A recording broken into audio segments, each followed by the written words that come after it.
को पटकनी देने के लिए अमेरिका ने यूक्रेन को और हथियार देने का ऐलान कर दिया। पश्चिमी मीडिया के मुताबिक यूक्रेन को अमेरिका से गोला बारूद और मिसाइलों की नई खेप मिलेगी, जिनका इस्तेमाल जेलेंस्की की सेना पुतिन की फौज को सबक सिखाने के लिए करेगी।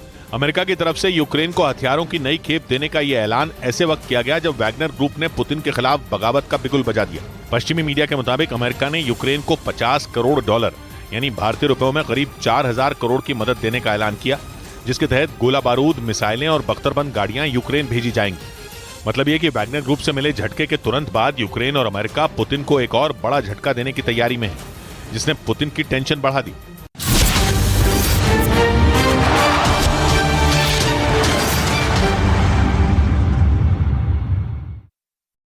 जबकि पुतिन ने यूक्रेन से जारी जंग में इसी जनरल को कमांडर की जिम्मेदारी सौंपी और जनरल वैलेरी गेरासिमोव की देखरेख में ही रूसी सेना जेलेंस्की के सैनिकों से युद्ध लड़ रही है। लेकिन यूक्रेन के मीडिया का दावा है कि वैगनर ग्रुप की बगावत के बाद से ही जनरल गेरासिमोव कहीं नजर नहीं आए।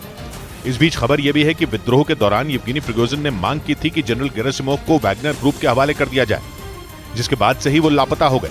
आशंका जताई गई कि उनके साथ कोई अनहोनी हुई है। जनरल वैलेरी गेरासिमोव पुतिन के परमाणु हथियारों को चलाने वाले ब्रीफकेस रखने वाले 3 अधिकारियों में एक माने जाते हैं।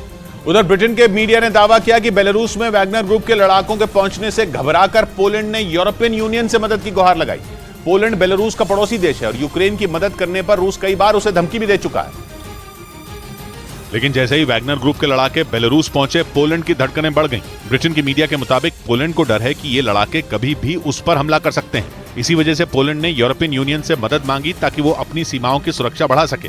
खबर है कि पोलैंड ने यूरोप के देशों से घातक हथियारों की भी डिमांड की। पोलैंड इससे पहले यही मांग नेटो से भी कर चुका है। हालांकि एक दिन पहले ही अमेरिका ने उसे अपने घातक M1A1 एब्रम्स टैंकों की बड़ी खेप भेजी। इसके साथ ही अमेरिका उसे अपनी खतरनाक मिसाइलें देने के लिए भी तैयार है। इधर पुलिस के सूत्रों के मुताबिक उत्तर प्रदेश के सहारनपुर में भीम आर्मी के चीफ चंद्रशेखर पर हुई फायरिंग के लिए चंडीगढ़ से चोरी की गई एक कार का इस्तेमाल किया गया।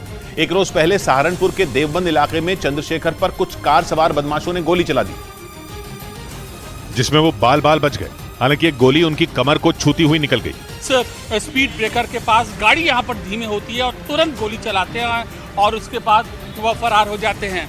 इस घटना के बाद पुलिस ने फौरन नाकेबंदी कर बदमाशों की तलाश शुरू की। पुलिस सूत्रों के मुताबिक जांच में पता चला कि चंद्रशेखर पर हमले के लिए चोरी की एक कार का इस्तेमाल किया गया, जिसका रजिस्ट्रेशन चंडीगढ़ का बताया गया। सूत्र ये भी बताते हैं कि कुछ दिन पहले ही वो कार चंडीगढ़ से चोरी हुई थी।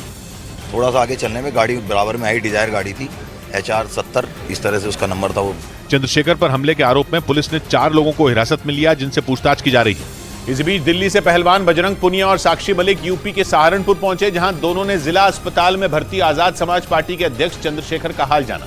दिल्ली में भारतीय कुश्ती संघ के पूर्व अध्यक्ष बृजभूषण शरण सिंह के खिलाफ धरना देने वाले पहलवानों को चंद्रशेखर ने समर्थन दिया था और दिल्ली के जंतर मंतर पर चल रहे पहलवानों के धरने में भी शामिल हुए थे। लेकिन एक रोज पहले हुए हमले में चंद्रशेखर घायल हो गए, जिसका पता चलते ही बजरंग पुनिया और साक्षी मलिक सहारनपुर पहुंच गए, जहां दोनों ने अस्पताल में चंद्रशेखर से मुलाकात की।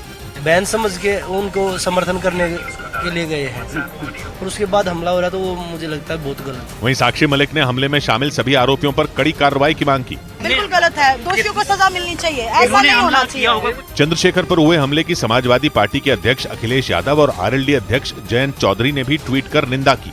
और एक रोज पहले उत्तर प्रदेश के सहारनपुर में हुए हमले में चंद्रशेखर के घायल होने के बाद भीम आर्मी और आजाद समाज पार्टी ने केंद्र सरकार से उनके लिए Z+ सिक्योरिटी की मांग की।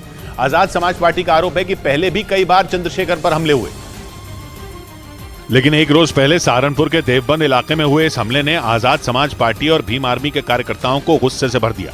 वाराणसी में तो आजाद समाज पार्टी के कार्यकर्ताओं ने धरना दिया और अपने नेता चंद्रशेखर के लिए सुरक्षा की मांग की।